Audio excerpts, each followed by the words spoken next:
நாட்டின் ஜனநாயக செயல்பாட்டில் அவநம்பிக்கை கொள்வதை எதிர்க்கட்சிகள் நிறுத்த வேண்டும் என பிரதமர் மோடி கருத்து. இனியும் வாக்குப்பதிவு இயந்திரம் குறித்து சந்தேகம் எழுப்பினால் நாடு அவர்களை மன்னிக்காது என்றும் பேச்சு.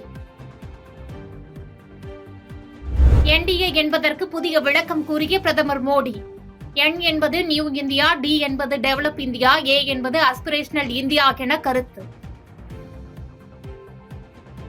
நான் எப்போதும் பிரதமர் மோடியுடன் இருப்பதாக தேசிய ஜனநாயக கூட்டணி கூட்டத்தில் உறுதியளித்த பீகார் முதலமைச்சர் நிதிஷ்குமார், இம்முறை சில இடங்களில் வெற்றி பெற்றிருக்கும் எதிர்க்கட்சிகள் 5 ஆண்டுக்கு பின்பு எங்குமே வெற்றி பெற முடியாது என்றும் கருத்து. பாதகம் செய்பவரை கண்டால் நாம் பயங்கொள்ளலாகாது பாப்பா, மோதி மிதித்து விடு பாப்பா, அவர் முகத்தில் உமிழ்ந்து விடு பாப்பா. அண்மை செய்திகளை உடனுக்குடன் தெரிந்து கொள்ள இணைந்திருங்கள் இயம்நாடு தொலைக்காட்சியுடன்.